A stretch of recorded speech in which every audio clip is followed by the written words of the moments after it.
Hello everyone.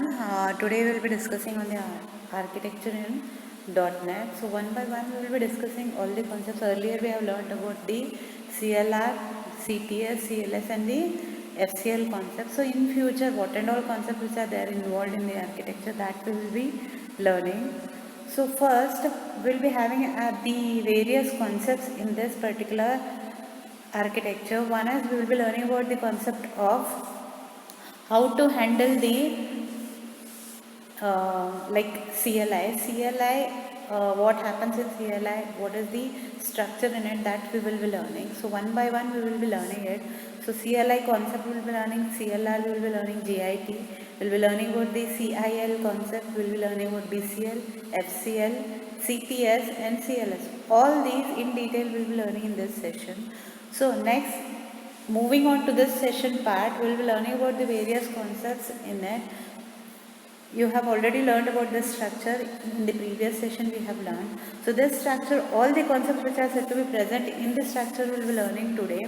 So here in this structure you have the CLS, CTS, the FCL, all these concepts we will be learning today one by one in detail. So next, moving further, before moving further, we have to learn about the concept of assemblies. Assemblies is nothing but a collection of code which is said to be deployed and version. Deployed is nothing but we are said to be combining all the modules and making it as a single one. And versioning is nothing but, okay, when we are deploying, we have to mention the units of it one by one in a proper format. So that is said to be the concept of assembly. So remember, assembly is nothing but a multiple coded units. Okay, so we will be dealing about this assemblies concept. In this assemblies there are two types. One is said to be what called as the single file assembly and another one is said to be multi-file assembly. These mainly assemblies are why they are said to be necessary. You can see here, you can load multiple files in a single concept. Multiple files means what? It may be a file related to your image file, it may be a file related to text document, it may be related to Excel file. All these also can be attached in this particular assembly. So the important concept in the whole structure of .NET is your assemblies, where you can combine multiple things in a single one. So there are two types as I mentioned. One is single file and multi-file. You can see in the single file assembly, it consists of various things. One is the manifest. Manifest is nothing but it has a combination of all the files, its version numbers. You can give your own names for the files. You have the details of which and all files are said to be present, what types of files are present, that is will be mentioned in the manifest. In the metadata type, it is nothing but data within a data. Within the data you have multiple kinds of data. For example, when you consider a name, not only your name consists of name part, it will be having first name, last name, everything. That is said to be your metadata. And MSIL is nothing but your intermediate language code, which is said to be inbuilt within the system. You need not implement it. Your language, it will be converted back into a MSIL code. Then you have multiple resources. These are said to be optional resources. You can say when you are using an icon, you are using a button, all these belongs to your external resource. That also are present in the single file assembly. Same way, when you consider a multi-file assembly, it has the same kind of single file assembly, multiple files it will be involved in a singular. That is said to be called as a multi-file assembly. You can see a file may be related to one C# assembly, one may be a VB assembly, one may be a Pascal assembly. All these assemblies are said to be combined into a single one. That is called as multi-file assembly. Okay, so moving on further, next we move on to a concept called as managed code and unmanaged code. Okay, managed code, when you are executing a file, when you are said to be executing a file, when it is said to be within the particular framework, then it is said to be a managed code. Otherwise, it is said to be a unmanaged code. Okay. So in the managed code, you can see here, managed code consists of the source code. You have the source code here. You have the MSIL. In between, you have a MSIL where it converts back into a system related language, then it will be executed, it will be processed and then it will be providing the output. That is called as an managed code. When it is running within the framework, then it is said to be a managed code. When you are said to be discussing an unmanaged code it is said to be developed in a framework which is said to be outside the framework. All the details which are said to be executed outside the framework, then it is said to be a unmanaged code. Okay, unmanaged code, it will be running not under the control of the CLR. It will be running in a different way. It runs without the MSIL. Then it is said to be an unmanaged code. Okay, this is the diagram of the unmanaged code. You can see here you have a source code, you have a executable, then you have CPU and output. You can see here the MSIL is said to be missing. Directly it runs, and there are advantages and even disadvantages some of the unmanaged code. The disadvantage is nothing but you cannot execute multiple files, which like it executes different kinds of files at a time, which is not said to be related to the MSIL concept. Okay, so unmanaged code has some of the disadvantages that you can link multiple files, outside files, into the assembly. Okay, so this is said to be, mainly remember, managed is nothing but the running of the data within the framework, whereas unmanaged, when you are running the files outside the assembly, then it is said to be the unmanaged code. Okay. We next move on to a concept called as CLI. CLI is nothing but it's a open specification which describes the code. Mainly it describes the code, whereas even it will be helping out in knowing the runtime environment. How it will be designed, you can see here all the languages are said to be present in the upper layer. Then you have a compiler, then you have the CLI here.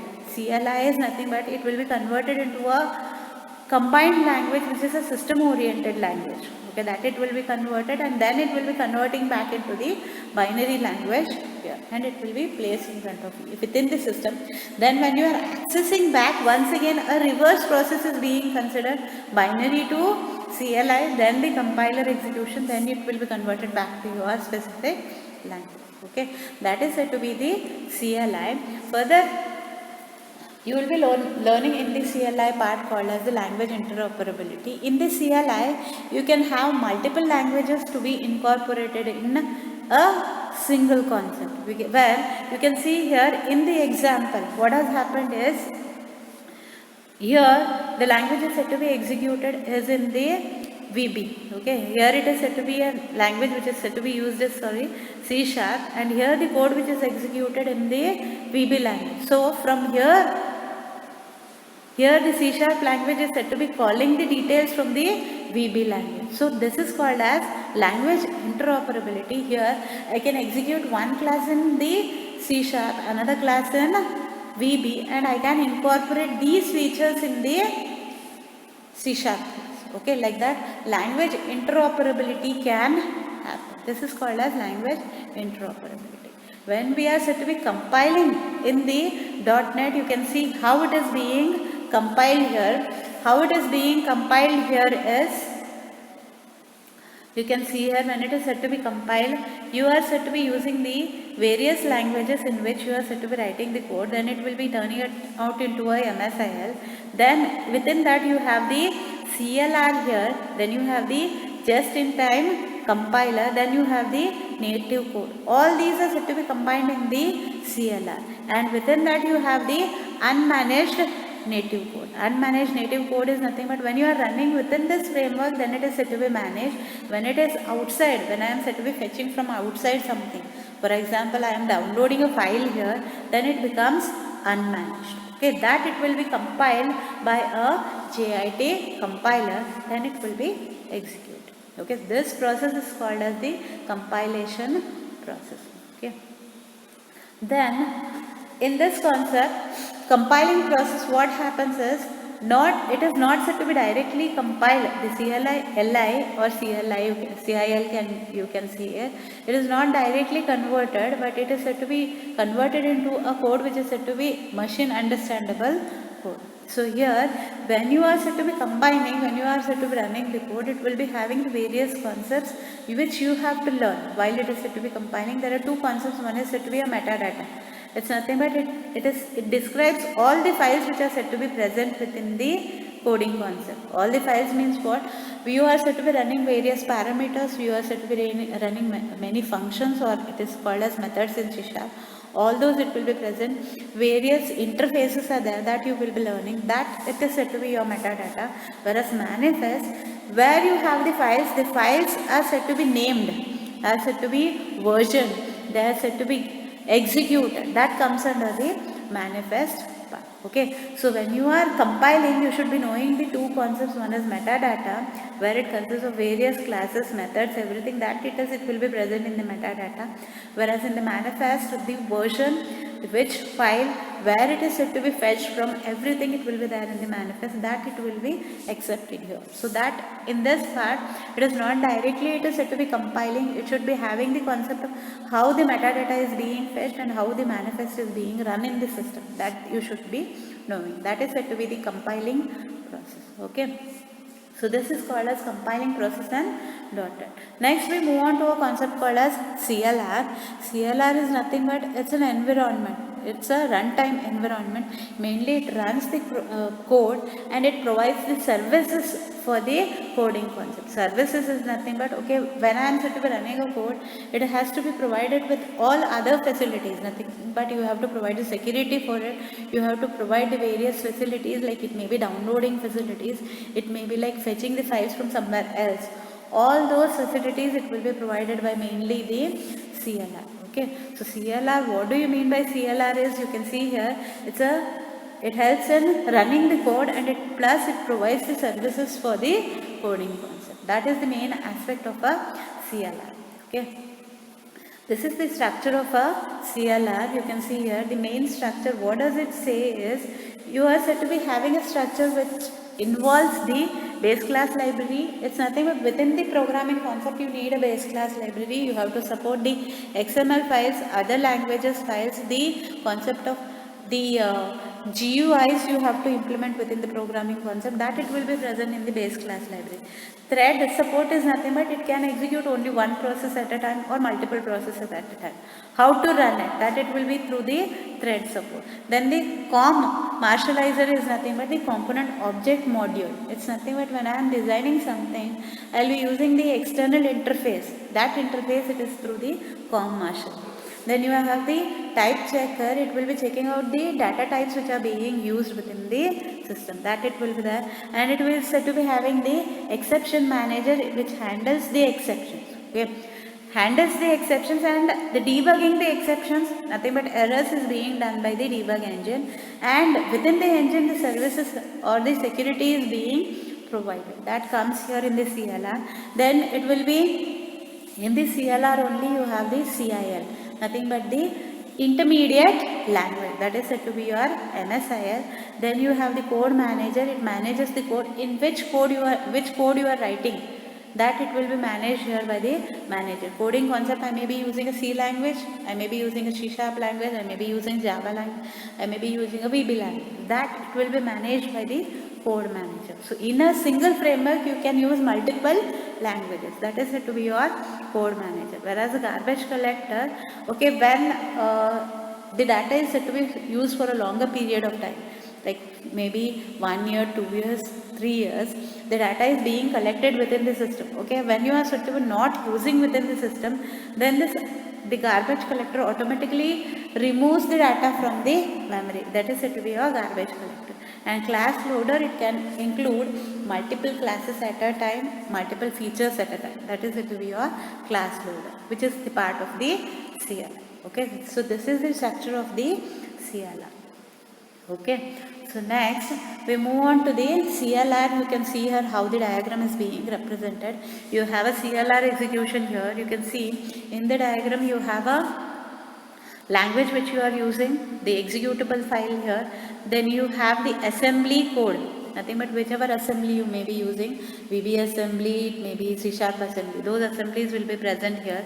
Then you have the common language runtime, where it has the GIT compiler. Next you will be learning about that GIT compiler, what it is. Then you have the GIT compiler helps in converting your code into a native code. Native code means what? A language which is said to be understandable code. So that it is said to be your native code, which will be helped out by the GIT to convert it.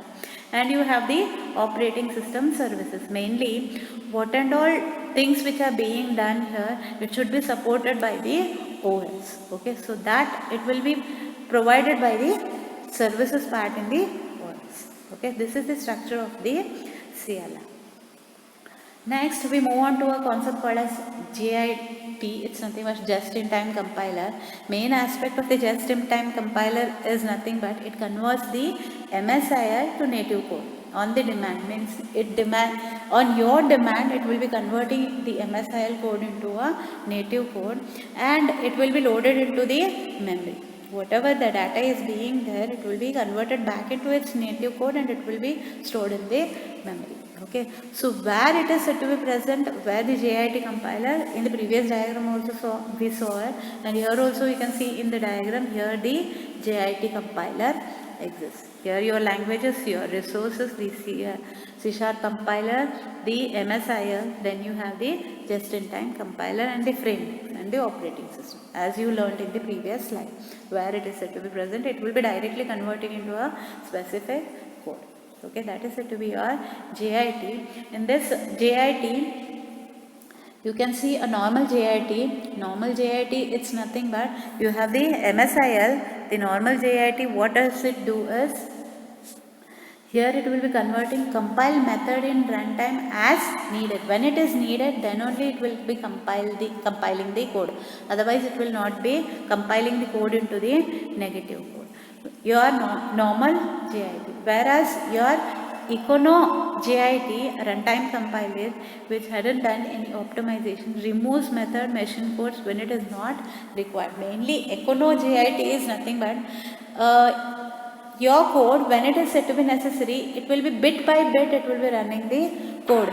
So bit by bit is nothing but one bit it runs the code, then it executes that code, and next it deletes it and executes the next code. That is said to be your Econo coding. Okay, that it is said to be, their whole thing is being compiled. As you see here in the previous one, your normal JIT, it converts your whole code into a specific native code, whereas in the Econo code, it will be converting your bit by bit code. Each and every bit is being converted into a specific native code, and then it will be combining and it will be resulting. When it is executing, it will remove the previous one. That is called as your Econo code, which is said to be bit by bit execution. Okay. So Econo code is this one. So next we move on. Pre-JIT is nothing but compile the entire assembly before it has been used. Here the compiler, what does it do? JIT compiler is nothing but here, before any execution of the code, both of them, Econo and the normal JIT compilers, they execute afterwards when a program is being considered. But here, before a program is being considered, previously only a compilation happens. That is said to be your what? Pre-JIT compiler. Earlier only it will be converting back, then it will be inserting, and then it will be converting into a native code. You have a pre-JIT compiler here. Okay. So next we move on to the CIL. This is your CIL, Microsoft Intermediate Language code. Your data, whatever it is, it will be converted into the system, which is said to be called as a MSIL. MSIL is nothing but, you can see here in this slide what is happening here. In the system, a system generated language code is being generated. That is said to be your CIL. CIL, it's nothing but the lowest level language programming code. Okay, it is said to be human readable. It's nothing but take the data, load the data, store the data. Here the commands you can see, no operation you have, load command is there, store command is there.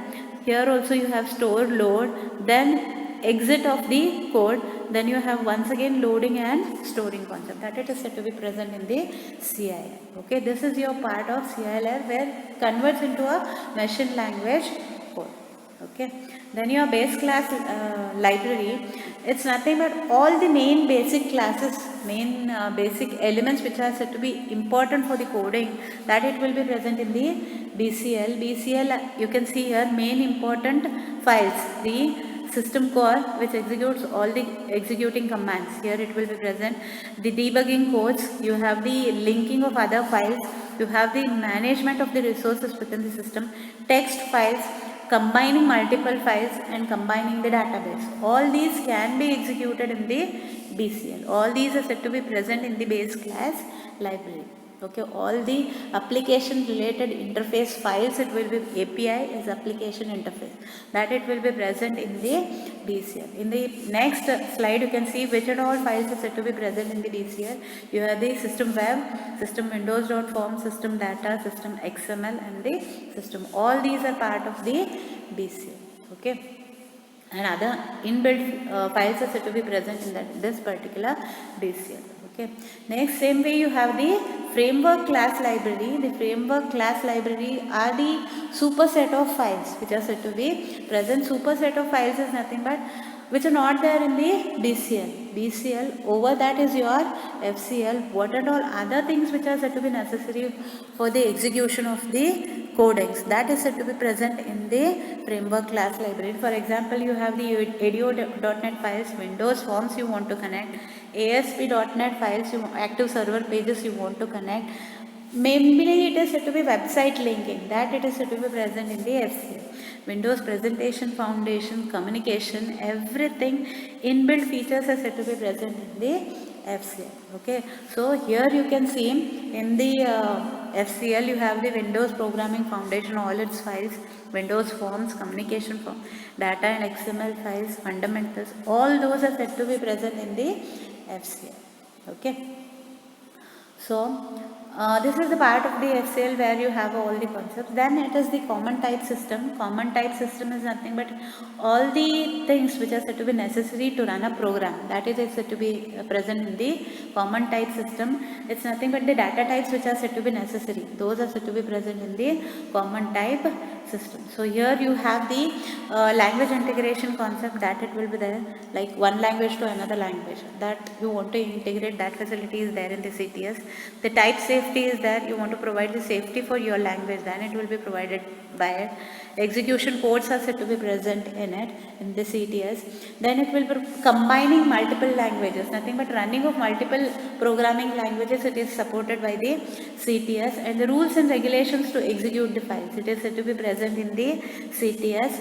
Then libraries, okay, when I want to have the data types, for example, it may be the Boolean types, the byte types, the character, integer type, all those, and extended types, it will be present in the CTS. Mainly remember all the data types which you are said to be involved in the programming concept, that it is said to be present in the CTS.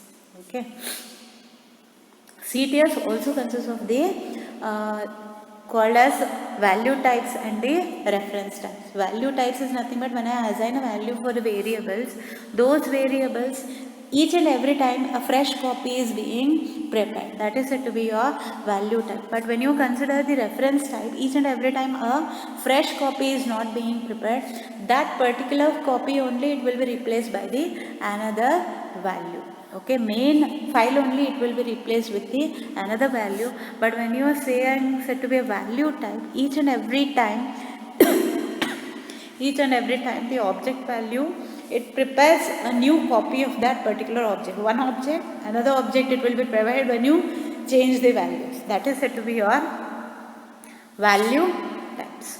Okay, so there are two types in the CTS, the value types and the reference types. So these are the CTS forms. You have the in the example value types, reference types, the built-in types, enumerations, user defined, and the built-in types. You have self-describing types, you have the pointers, you have the interfaces, classes and arrays, pointers, interface and self-describing types of the classes and the arrays. It will be present in the CTS. Okay.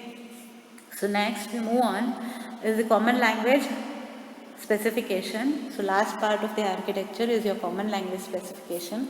So in the common language specification, you can see here, you have the file here which is said to be present here, your CLS. It is said to be the main subset of the CTS. Okay, what and all I have to use, what and all concepts have to be set and unset, that it will be present in the part of the CTS. Okay, in the previous slide we saw the value types and the reference type. those have their own specifications, their own rules and regulations which are said to be followed.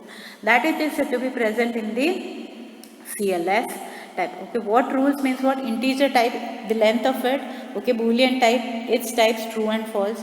Whereas you have string type, which type of strings, what types of strings, what and all are involved in the string type. All those rules and regulations it will be set by the CLS. Okay, it is nothing but subset of the CTS. It is called as the CLS. Okay, so here you can see how it is said to be mentioned within the system, built-in function which is there within the system of the CLS. Okay, here you can see the CLS complaint, it is said to be true. Okay, it will be built in within the system. All these things it will be set it in the system. So in the today's session we have learned about the various concepts CLS, CTS, FCL, BCL, and how the operations happens within the system. Everything we have learned today. Okay, thank you.